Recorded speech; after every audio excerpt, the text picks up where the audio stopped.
you. Thank you, Brian. It's good to have you back. Yeah. Either that or you were the same person last week, except you got taller.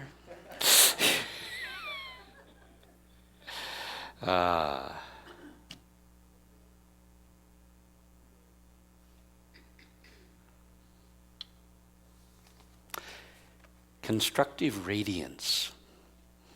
Doesn't that sound erudite? Intelligent, big words. This is probably the most basic principle within unity.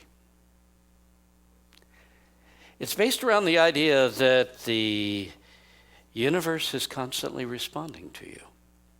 We'll say, oh yeah, I know that. I learned that when I first came to unity. The problem is we need to keep returning to this because, yeah, we get it down that what I'm radiating is getting reflected back to me. But we forget very shortly because it isn't entirely natural to human beings to take control of themselves and discipline what we're radiating into the world around us. So here's the deal. The universe is constantly responding to you. It's listening to everything that you think. You know, we think it stays inside of here. I'm sorry, that is so far from the truth, it's ridiculous. Even the people next to you can feel you when you're thinking and feeling something negative. And they move a little further away. The universe is listening to what you think and what you feel, what you say, what you do, and is constantly reflecting it back to you. And it reflects it back as the flow of your future life. This is how things flow. In other words, you are just a radiating center. Everything you think, everything you feel, it's all going out, all around you. This is not private. The idea that what I think is private, I mean, as we evolve, we start feeling more and more of what one another's thinking, and we start realizing the thoughts are out there. And so what do I mean by constructive radiance? Constructive radiance is, here we are, these powerful transmitting stations, transmitting our desires, our fears, our angers, our joys. Everything we think, all our opinions, we're just throwing them out there all the time into what we call human consciousness. I call it the thought atmosphere. The thought atmosphere. And the universe is listening and responding. See, this is Matthew 7:7. Ask and it shall be given to you. Seek and you shall find. Knock and it will be open to you. You do understand. He's not just talking about statements that start with, Dear God. Your entire life's a prayer. Everything you say, think, and do, the universe is responding. It's hearing it. It's responding. Does it, so is it any wonder that after we spend all day in a state of negativity and we put one little prayer over the top that says, Dear God, I know you're in charge and it's going to be okay, but oh my God, I'm going to die. Is it any surprise when we use this power of radiance so haphazardly that sometimes one little prayer is not enough of a Band-Aid to cover up a gaping wound? As the minister who was interviewed in the What the Bleep movie that came out about a decade ago, and now I guess, in any case, at one point he said, sometimes putting your prayer over the top of a life of negativity is like putting a small Band-Aid over a gaping wound. We got to address the wound. Ask and you shall receive. The problem is we're asking with everything we think, everything we say, everything we do, everything we feel. We're asking with our whole being on a regular basis. I know you think, I just thought it. Therefore, I can't be held responsible. You know, of course, Jesus said exactly the opposite. He said, if you've thought a thing, you've already done it. You've already radiated into the thought atmosphere. And if you don't believe you're a radiating center, think of those times when someone in a total huff, a total mess, walks into a room. The whole place changes, right? When you get angry, when you're throwing off anger, depression, sadness, all of this stuff, people can feel that. It's just going through.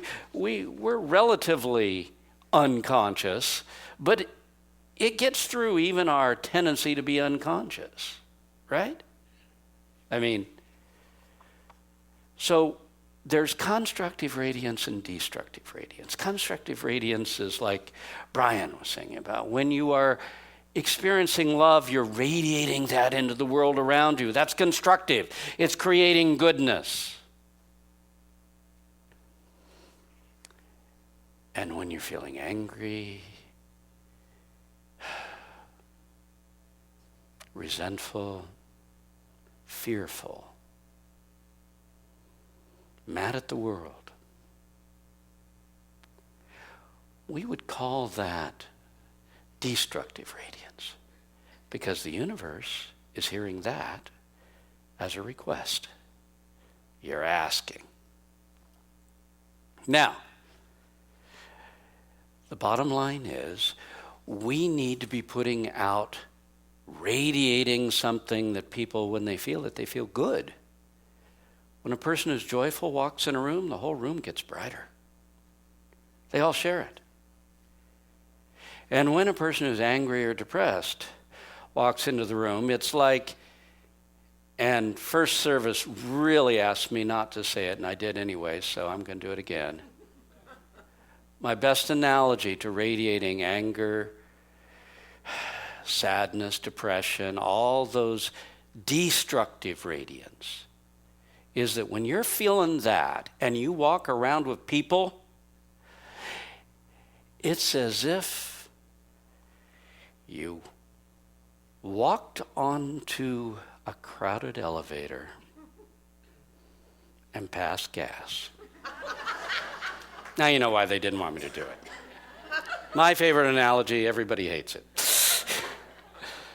The bottom line is everybody smells it, right? Well, when you are in that funk, everybody smells it, okay? Everybody feels it around you. You're radiating it into the universe, and the universe is actually responding.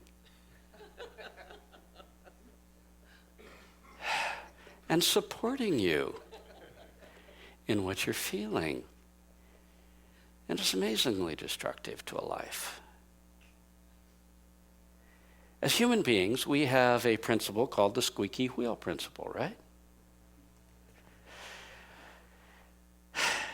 You have a cart you're pulling along, and 3 of them are working just fine, one's squeaking away.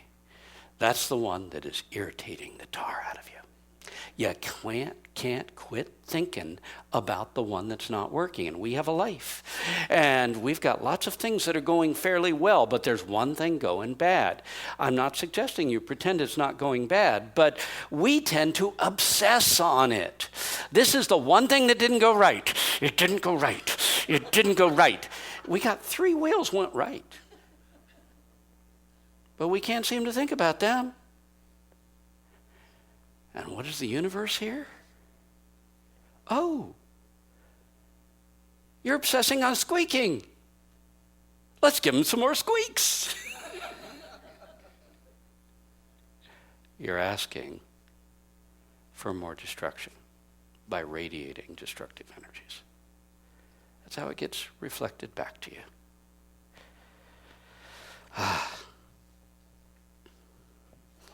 You know, I've known families where that took place. One child 3 children are doing really well. One is having a real problem. I am not suggesting that you don't need to give attention to the one with the problem. You do. But I have so often seen families give all their attention to the one with the problem, and the 3 who are doing so fairly well, they start to slip. They're not getting attention. And your life is your family. You need to put your attention upon what's working. Ask for more of that in your life. Ask for more goodness by feeling a real gratitude for what is happening that's happening well. You say, but this went wrong. Yeah, but there's always something going right. You know, we're so convinced we've got to give all of our attention to what's wrong. Are you allowed to notice it? Absolutely. How would you know to do something about it if you didn't notice it? But we don't have to pour all our energy into it. We don't have to, get angry over it. We don't have to be in deep fear over what we're having to face. We don't have to be depressed and so sad or even bored. We don't have to pour these energies into what's happening.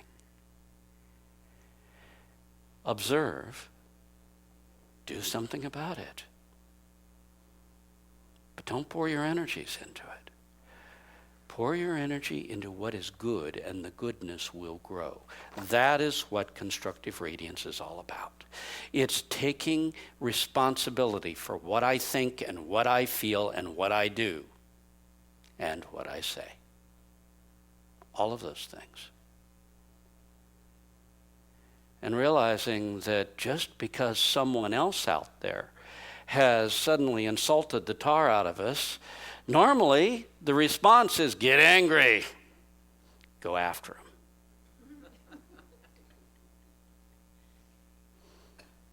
I knew my daughter was a marshal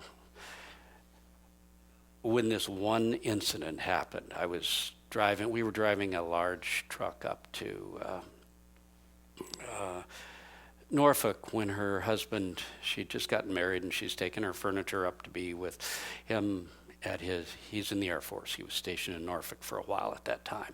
And we're driving up and we've got this big thing. She's very proud of the fact that she's driving this big truck, big U-Haul,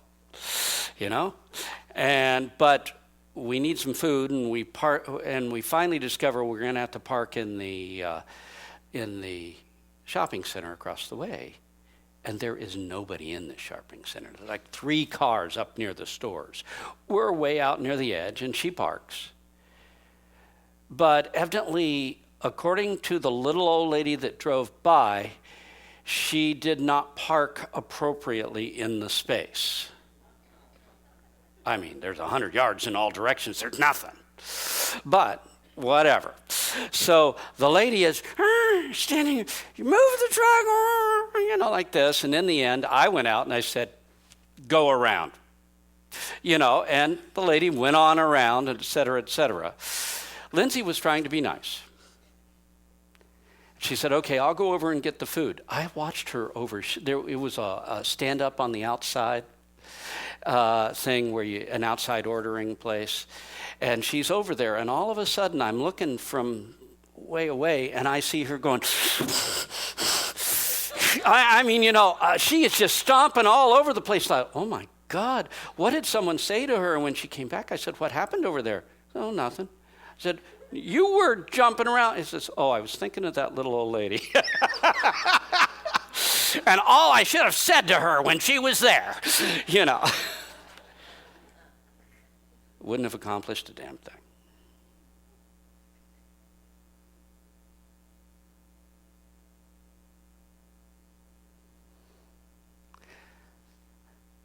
The world doesn't need more anger. We need to radiate what we want to get back. Constructive radiance is consciously giving what you want to receive. Consciously giving what you want to receive.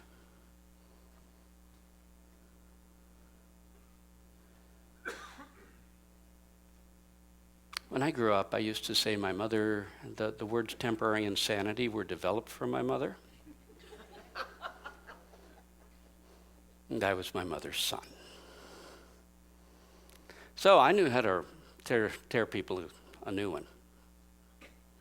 I didn't know how to be nice about it. I only knew how to rip them apart in one sentence. And I had some serious unlearning to do.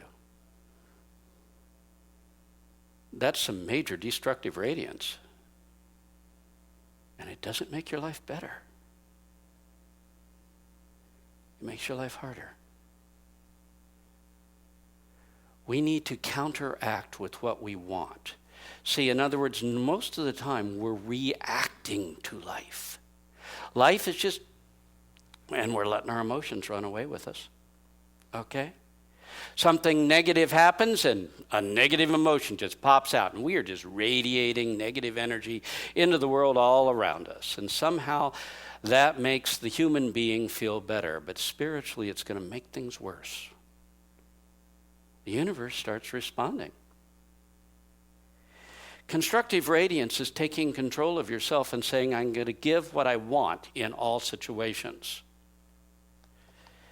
Consciously giving what you want to receive. Luke 6:38, given it will be given to you, for with the measure that you measure, it will be measured to you. You say, well, I've already got this. Okay, do you want to change it? Or do you want to keep on this track? Because if you're going to respond in kind, you're going to get back in kind. It's going to just keep growing in your life. You may succeed in one particular incident in devastating someone. But you've set in motion some interesting energies you eventually are going to have to deal with. So, if you want to create a better life, you need to concentrate on the goodness that's there, the three wheels that work, not the one that squeaks. You can notice it and even determine to work on it. But you don't give it your energy. You give your energy to the goodness, the joy, that which you want to grow in your life. Basically what it's saying is, when someone attacks you, you need to decide what the best way to handle the situation is. Normally, we just attack back. But so often we'll find that if we took a moment to decide how we're going to not react, but act, proact, don't react. React means they controlled you. Their negativity controlled your response. You reacted exactly the way they did. You gave them back exactly what they handed out, and we consider that an eye for an eye and a tooth for a tooth. But the bottom line is Jesus presented an entirely different message. If a man compels you to go 1 mile, go 2. In other words, change the energy. Because what you're radiating into the world is creating the life you're going to live. And if you can continue to hold this positive radiance over a period of time, it will change your life. See, it's our unconscious repetition of negative thoughts, negative things, that in the end are destroying our lives. And you say, I've spent years thinking I was a failure. I've spent years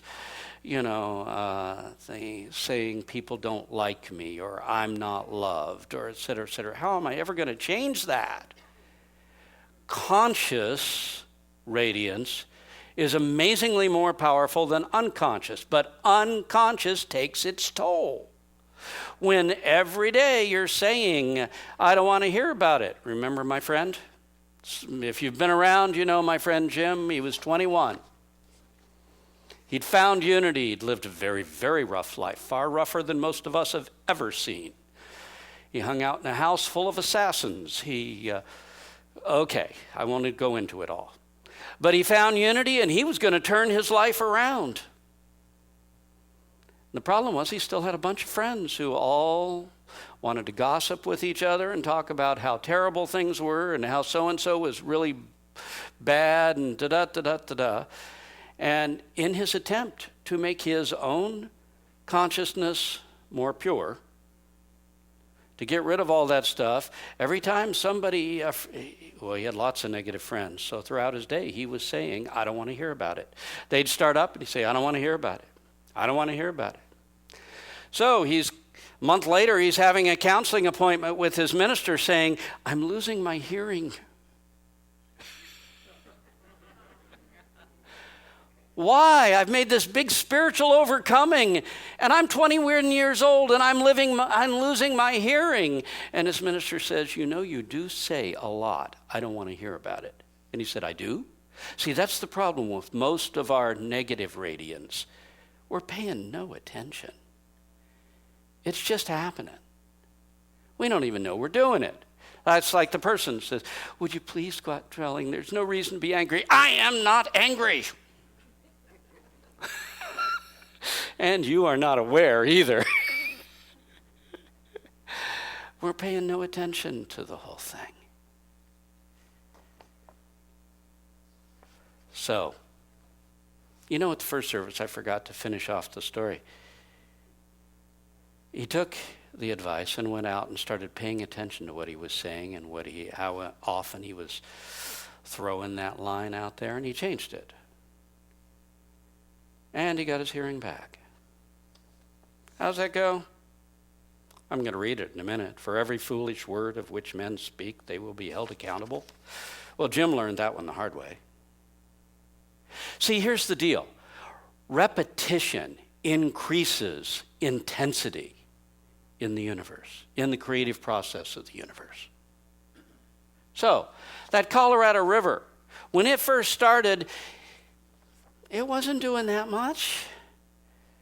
But water flowed for years and years and years, and now we got the Grand Canyon. And when we first start saying, I don't want to hear about it, or, my God, everything that can go wrong is going wrong, it comes in threes, where are the other two? Whatever it is, okay? Whenever we say that over the year after year, and you don't think it's digging a Grand Canyon in your life, it is. This is a God-given power. You're a child of God. We radiate energies, and we're using them really haphazardly.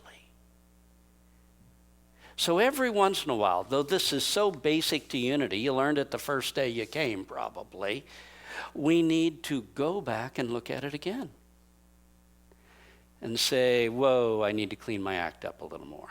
I need to make sure I'm radiating into the world what I want. And the process, constructive radiance, is turning it around, giving what you want to receive. It's creating and radiating new perceptions and feelings that will counteract the observed negative condition. I'm not asking you to pretend things aren't happening in your life that you don't approve of. In fact, I'm going to suggest you're going to work to change them. But you're not going to change them by getting in the mud and wrestling with them. You're going to change them by changing the way you feel, changing what you're radiating into the universe and how eventually the universe is responding to you. I say eventually because forever you've been telling it, you've been sending these destructive energies out. We all do it. Send out these destructive thoughts. So often the universe waits for a little while to see how serious we are about this new leaf we're turning over. Give what you want to receive. That is, give love and appreciation if you want to see more love in your life. If you're running around and you say, nobody loves me, it's time to concentrate on going around and loving and appreciating everyone you can. Concentrate on the quality, on radiating that quality, obsessing on that quality. I'm going to love, I'm going to appreciate, I'm going to take joy in everyone around me. And before too long, you're going to see your life change dramatically. because you've changed the energy around this quality. You give money if you want money. Most people will say, that's the problem. I don't have any money to give.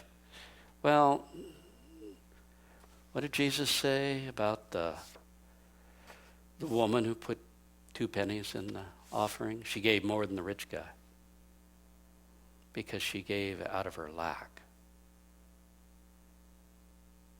And that's powerful. You give support if you want to feel supported. Nobody actually supports me. Well, then go out and support everyone else you can. Okay? Go out and radiate. Just obsess on this for a month. Okay? Obsess on that quality for a month so you can build it into your life. Give tolerance to receive tolerance. We live in a world in which tolerance seems to be a bygone quality.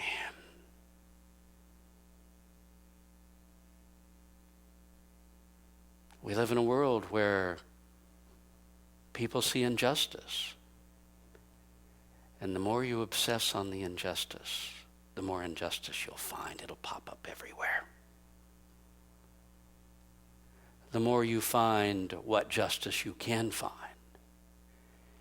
and concentrate on that, the more you find what tolerance you can find, or if no one else is being tolerant, you be tolerant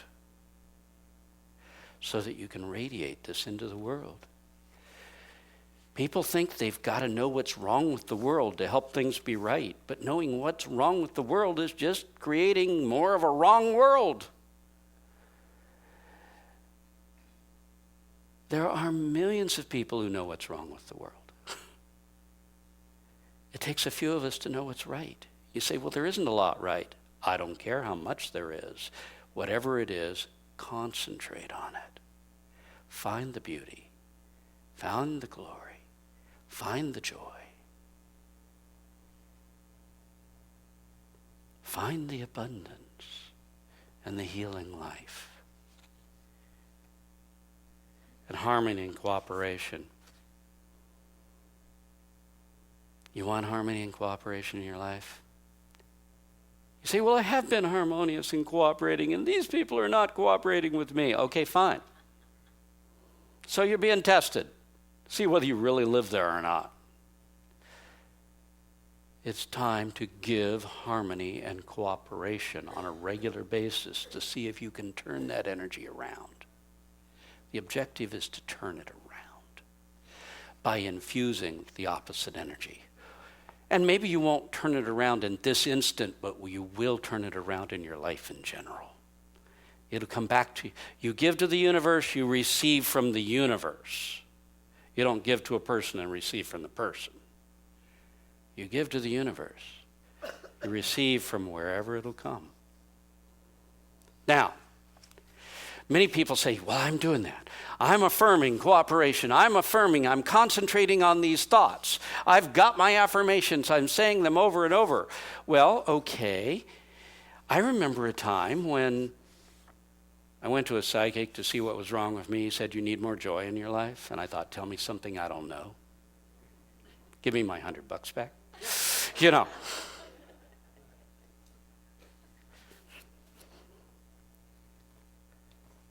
So I started affirming. My life is filled with love and joy. My life is filled with love and joy. My life is filled with love and joy. And of course, who am I kidding? The problem is it's only a thought. The real power is generated by your heart. It's in the feeling.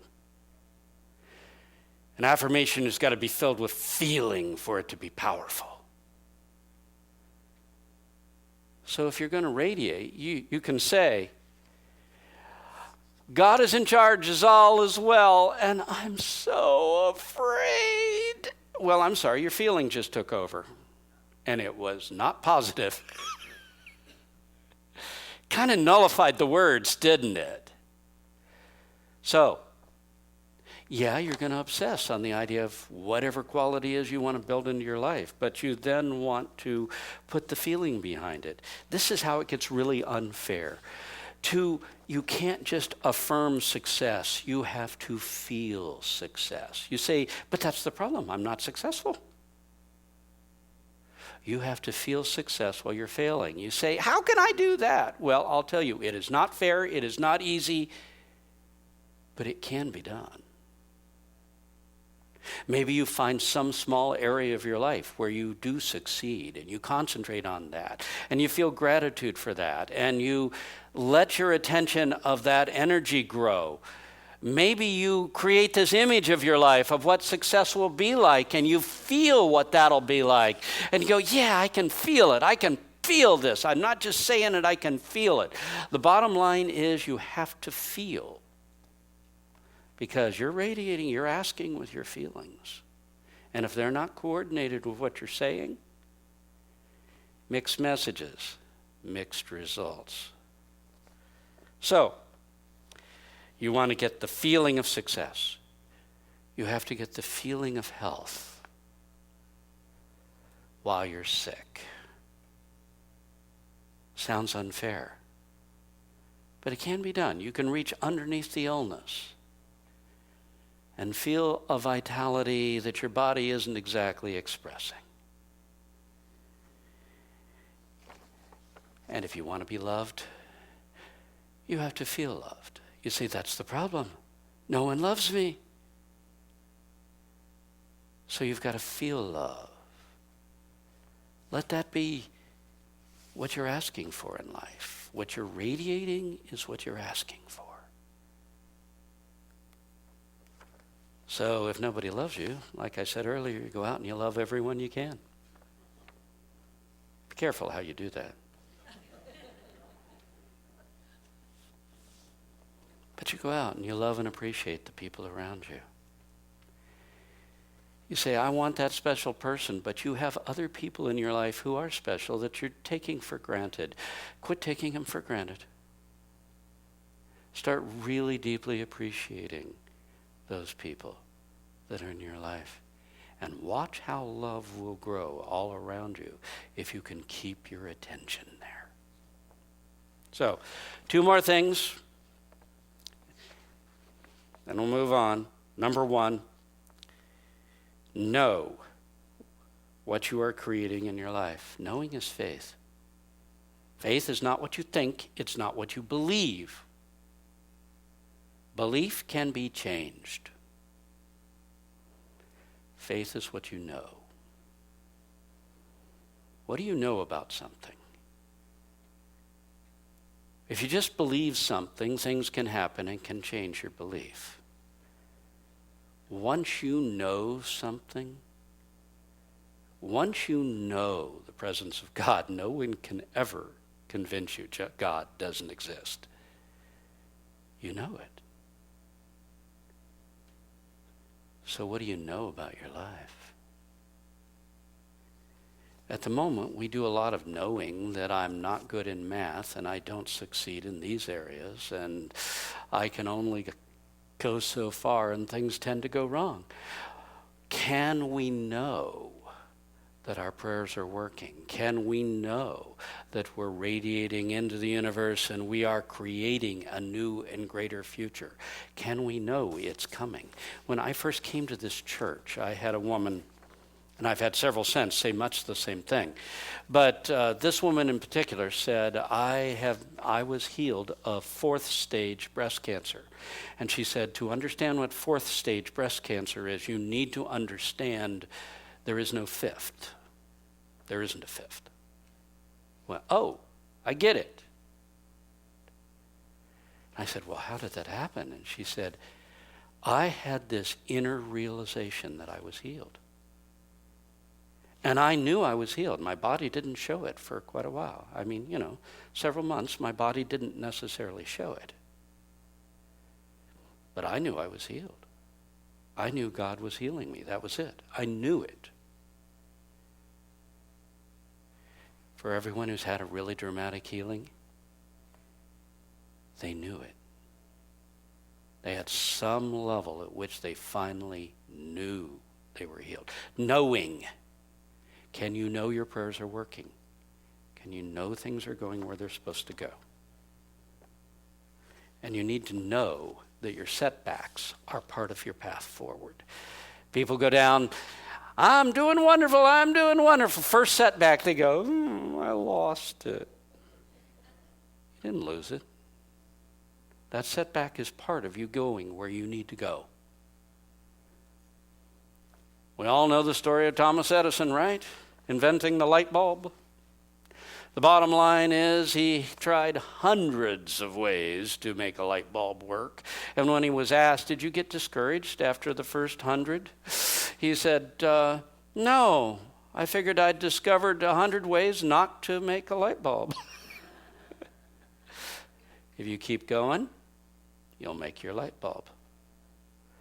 Every setback, you have to know it's just part of the process. And the last thing I'm going to suggest here is choose qualities to create in your life, not just specific outcomes. Now, what do I mean by that? I mean that if you get really good at radiating what you want into the world and getting back exactly what you want, you're going to finally reach a point where you get back what you want and it doesn't work out so well. I knew a lady like that once. When I was in ministerial school years ago, I worked out at Unity Village. I worked as a janitor for a while to make my money to get through, and I was cleaning in the tower. And on the 3rd floor of the tower, there was a telephone operator. Am I dating myself there? And I'd stop and talk to her. You know, she's the one who plugged in, connected people where they wanted to go. And in any case, I stopped and talked to her for a while. She told me her story. She said, I used treasure mapping, prayer, to get for me a man that I wanted. He was married at the time, but in a horrible relationship. He really was terribly unhappy. And I prayed until he left his wife and married me. And it took me 2 years to treasure map for this guy. And then it took me 9 years to get rid of him. There are occasionally when you want to say, God, you do the choosing. And there are occasionally when you say, I need this in my life, and God presents you something of a slightly different appearance, but could bring the same quality to your life. And you got to say, hey, okay, every prayer is part of this God or something greater. I'm willing to accept something else. I'm willing to expand out what it is I might accept, because so many times the very things I didn't want were the things that took me where I needed to go. So, Scriptures, Matthew 7, whatever you wish men to do for you, do likewise also for them, for this is the law and the prophets. For this is the law and the prophets. This is the way the universe works. What you give out is what you get back. Okay, Matthew 12, 25 through 36. A good man brings good things out of good treasure, and a bad man brings bad things from the bad treasures of his heart. For every foolish word which men speak, they will be held accountable. What we're radiating out, what we're speaking, it isn't just your prayers that God's listening to or the universe is listening to. And of course, the last one is Paul's recipe for creating a better life, creating goodness. Whatever is true, honest, pure, lovely, of good report. If there is any virtue, if there is any praise, think about these things. Keep your attention on goodness, so that's what you're radiating into the world. And the universe will respond. Now, I got to do this really quick, but I've got 3 suggestions. Here we go. For Constructive Radiance, they hit it from 3 entirely different ways. Number 1, choose a positive quality you wish to build in your life and obsess on it, radiating that quality for the next 30 days. Obsess on it over a period of time. Say, for the next 30 days, I'm going to concentrate on this. It might be success, joy, love, abundance, health, expanded opportunities, beauty, order, enthusiasm, capability, living in God's presence, God's beloved child. Whatever it is, that's just a beginning. You choose what it is. but concentrate on it day and night. I'm still working with that thing last week about reminding myself throughout my day, whenever I'm alone, I think, cuddle time with God. You know, I'm alone. I'm not Eeyore. I'm alone. No one's here. I'm like, I'm alone. Ooh, I get to cuddle with God.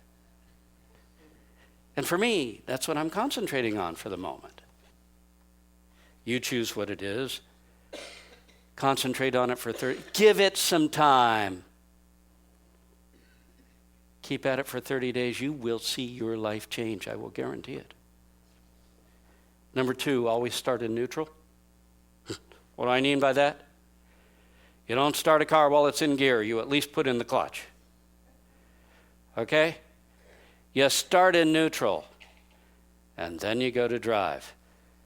Every experience that happens, start in neutral. Someone insults you. Your life just fell apart. Start in neutral. Start without reacting.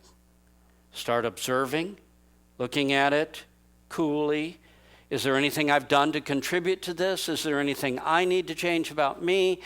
What's going on here? How best can I handle this situation to get what I want? Because your emotions won't ask that question.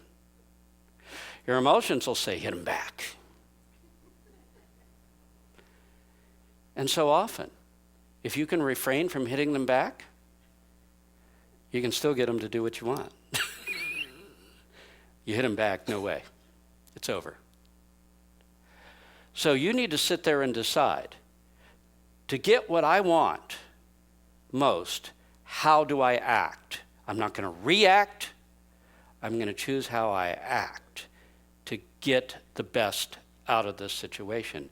And sometimes you're going to decide, that's it. You know, I swallow it and I say, let's go on, and eventually the door opens. Other time you'll look at it and say, you know, a little anger wouldn't hurt right here. I think I'll use it. And I have used anger when it's helpful. But make sure you're doing the choosing, not your emotions. Start in neutral. Just observe it. And number 3, the last one, dwell on beauty and gratitude and God's presence in your life, and make it a normal everyday life pattern. These 3 qualities, beauty, gratitude, and God's presence in my life, obsessing on these 3 qualities will literally change your life.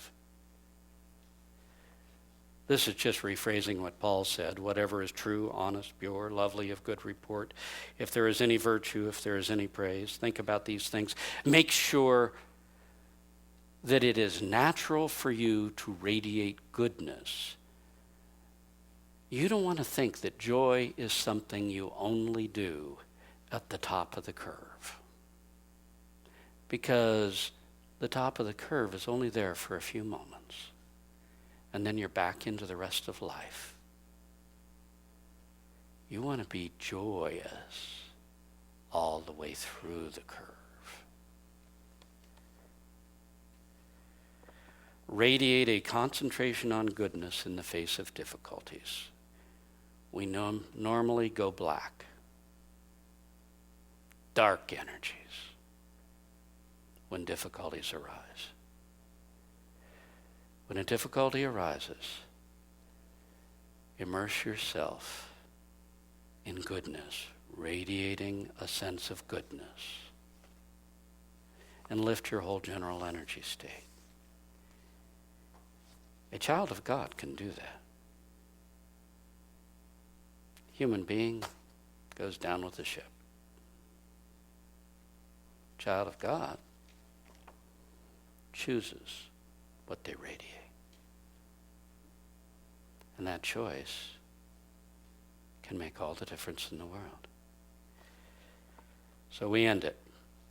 The universe is constantly listening and responding to every word, every thought, every feeling, every action that we're projecting.